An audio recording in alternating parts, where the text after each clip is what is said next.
Bismillahirrahmanirrahim. Assalamualaikum warahmatullahi wabarakatuh. Okey, pada hari ini kita akan sambung tajuk adab kita. Okey, yang pertama adab berjalan, ada sambungan. Sikit lagi.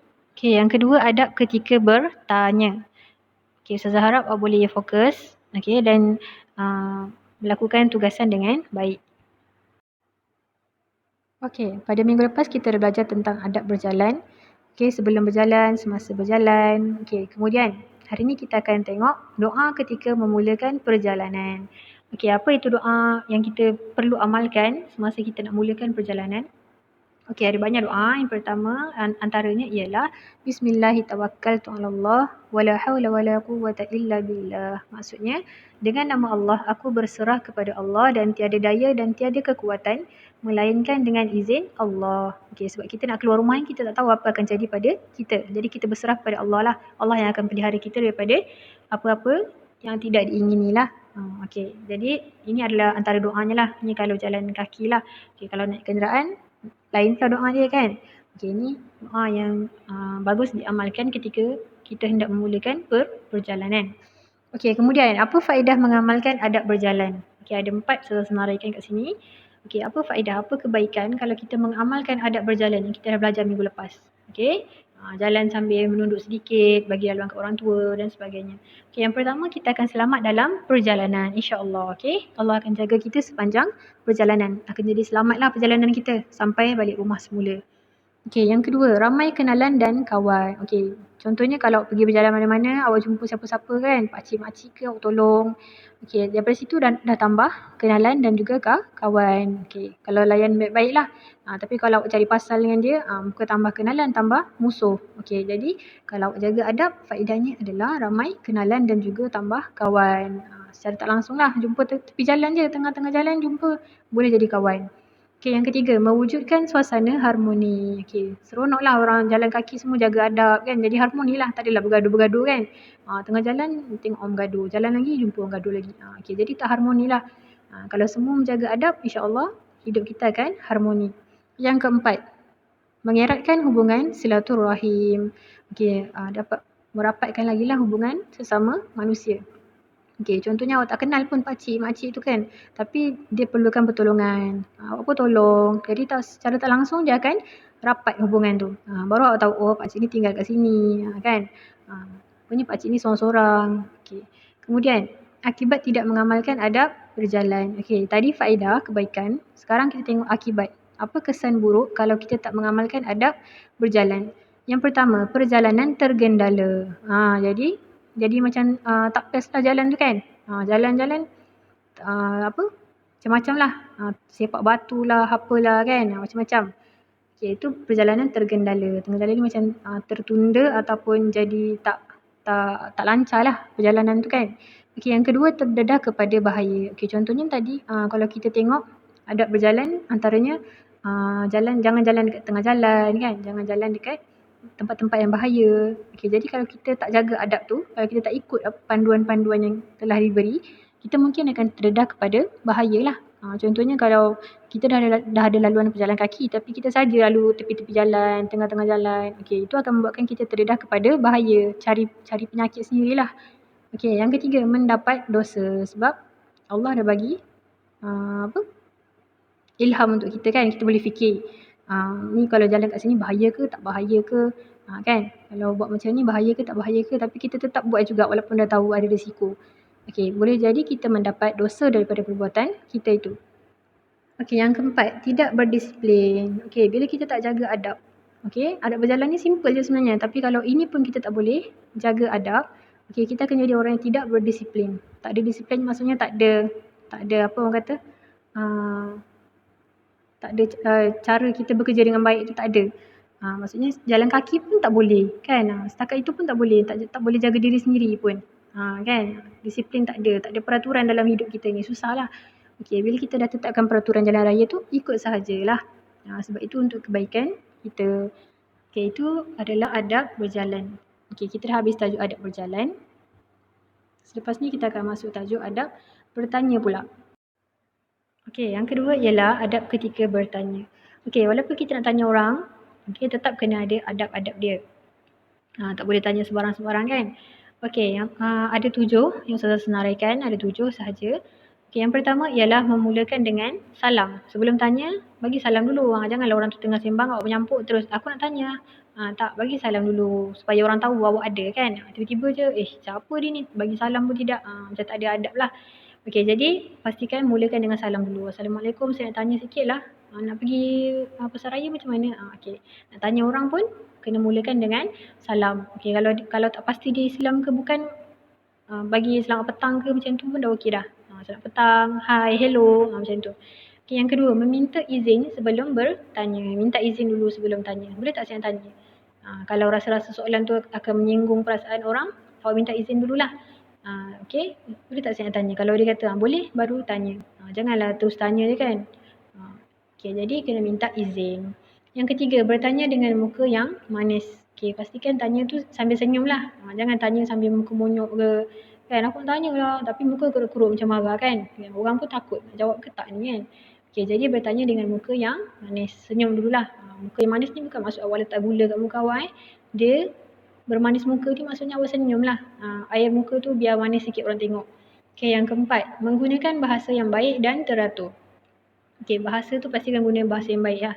Janganlah guna bahasa budak-budak WeChat ke kan. Zaman sekarang ni macam-macam. Kan, bahasa singkatan lah apalah. Orang tak faham. Kalau awak cakap dengan orang tua takkan faham.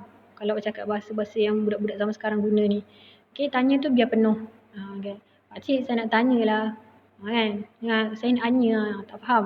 Okey, jadi saya nak tanya sikit pakcik. Boleh tak bagi tahu saya? Minta dengan cara elok. Cara bahasa yang baik lah. Okay, nak tanya-tanya apa-apa pun tanya dengan bahasa yang elok dan teratur. Okay. Yang kelima, ucapkan terima kasih selepas bertanya. Okay, dah lepas tanya, orang dah bagi jawapan, cakaplah terima kasih. Contohnya awak tanya arah jalan kan. Pakcik, belok kanan ke belok kiri? Saya nak pergi McDonald ni. Okay. Pakcik tu pun bagi tahu, awak pun cakap terima kasih. Dah tanya tu, orang tu dah jawab, cakaplah terima kasih. Jangan belah macam tu je kan. Terus belah. Okay. Yang keenam, bertanya dengan bahasa yang mudah difahami. Okey, tanya dengan bahasa yang mudah difahami maksudnya janganlah awak cakap bahasa-bahasa yang orang tu tak faham pun. Awak ingat ada orang India, awak pun cakap Tamil. Sekali rupanya dia Melayu. Okey, jadi dia tak faham awak cakap apa kan. Okey, jadi awak tanyalah dengan bahasa yang awak rasa semua orang boleh faham. Okey, ataupun kalau awak tak tahu dia orang apa, awak tanya dulu, ni Melayu ke orang apa kan. Kalau dia kata Melayu, cakaplah bahasa Melayu. Janganlah dia kata bahasa Melayu, awak cakap bahasa Inggeris ke bahasa Arab tiba-tiba kan. Okey. Yang terakhir, bertanya pada masa yang sesuai. Okey, tanya tu pastikan masa tu sesuai lah. Janganlah orang tu tengah makan kan. Sibuk nak tanya macam mana cara nak pergi keluarkan duit ni. Kan, orang tu dah tengah makan, tercekik dia. Okey, pastikan tanya pada masa yang sesuai. Janganlah orang tengah tidur ke, tengah makan ke, tengah dalam tandas kat tanya kan. Tak sesuai lah. Okey, pilih masa yang sesuai. Okey, seterusnya perkara yang dilarang ketika bertanya. Okey, apa benda yang tak boleh buat semasa bertanya? Yang pertama, tidak memberi salam. Macam tadilah, lawannya tidak memberi salam. Patutnya kena bagi salam. Tapi kalau tak bagi salam, itu tidak boleh ketika bertanya. Kena bagi salam. Sekurang-kurangnya hello ataupun hi lah kepada orang bukan Islam. Kemudian bertanya dengan panjang lebar. Nak tanya pasal beli barang kat Shopee macam mana. Tapi cerita atuk nenek saya dulu zaman Jepun, cerita panjang lebar. Orang tu tunggu apa dia nak tanya sebenarnya. Kata nak tanya tapi tanya-tanya pun cerita je lebih kan. Jadi pastikan tanya tu singkat lah biar orang senang faham. Orang tu pun tahu nak jawab apa. Janganlah awak cerita orang sampai tertidur dengan cerita awak kan. Soalannya belum sampai lagi. Jadi tanya tu biar ringkas, orang mudah faham dan orang boleh respon dengan cepat lah. Kan. Yang ketiga, bertanya dengan menggunakan bahasa kasar. Tanya pakcik-makcik tapi guna kau aku. Tak boleh lah kan, kasar. Jadi gunakan panggilan yang sopan lah. Yang keempat, bertanya dengan tidak ikhlas. Tanya tidak ikhlas ni maksudnya macam aku nak tanya tapi malas lah. Kan, faham sendiri lah.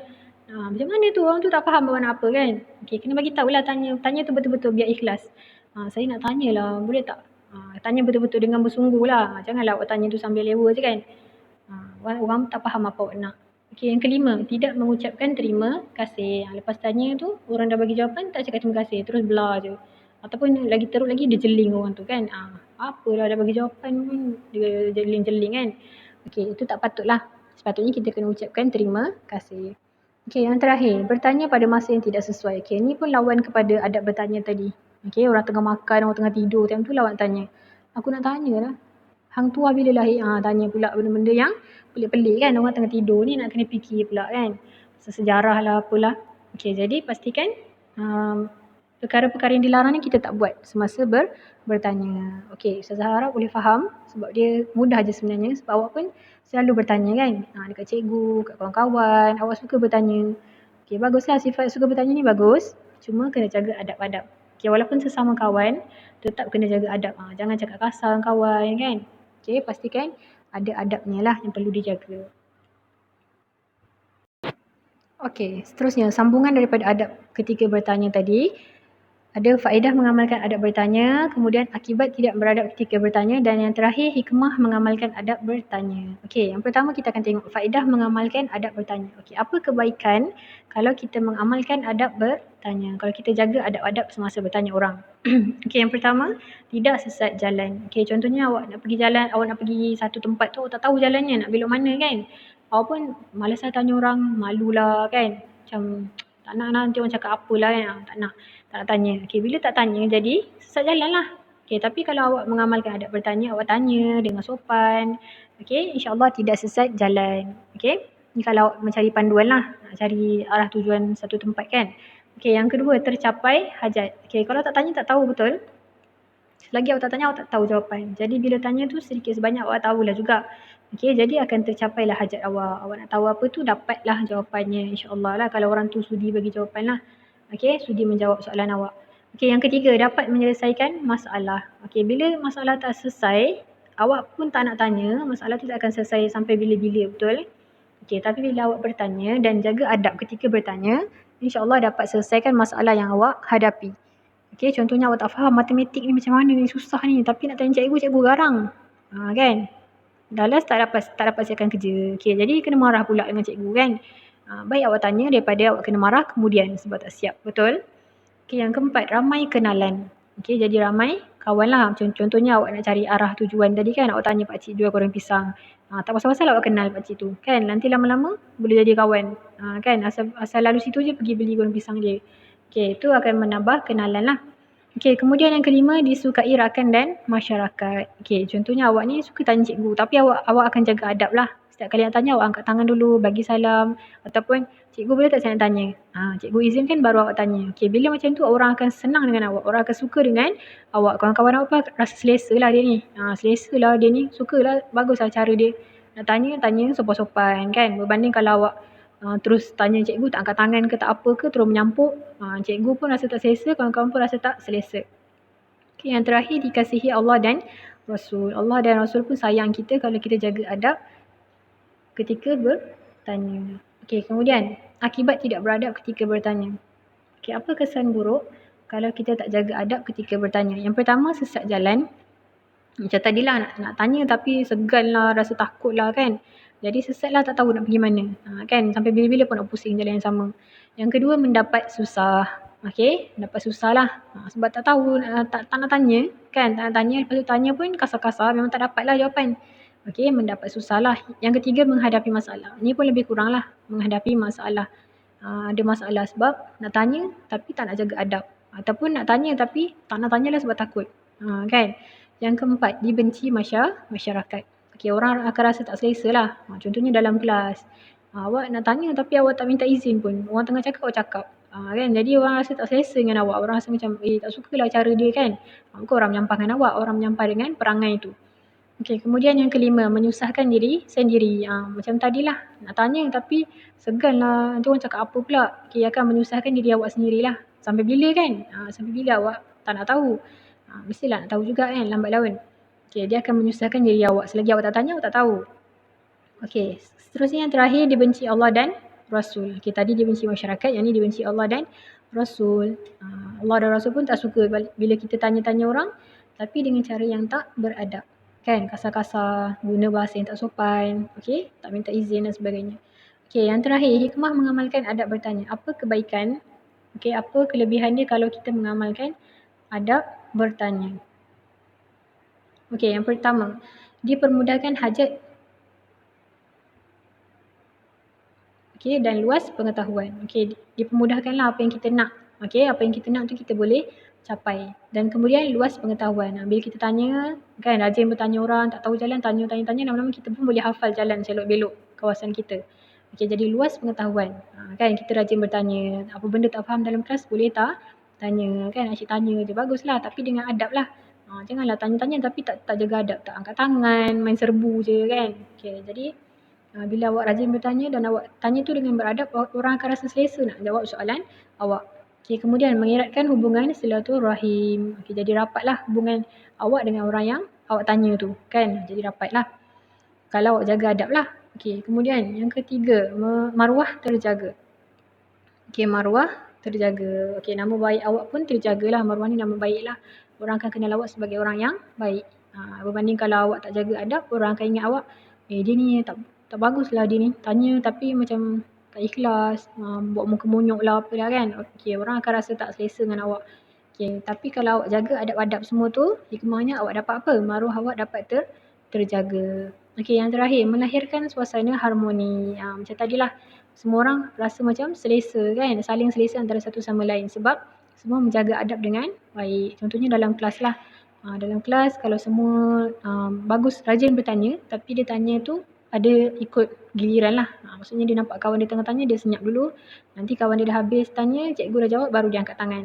Macam tu. Dia teratur kan. Jadi suasana tu akan jadi seronok kan. Pembelajaran tu pun akan jadi seronok. Okey, saling menghormati antara satu sama lain. Baiklah, itu sahaja pembelajaran kita untuk hari ini. InsyaAllah pada minggu akan datang kita akan sambung di lain tajuk. Syukran jazilan. Assalamualaikum warahmatullahi wabarakatuh.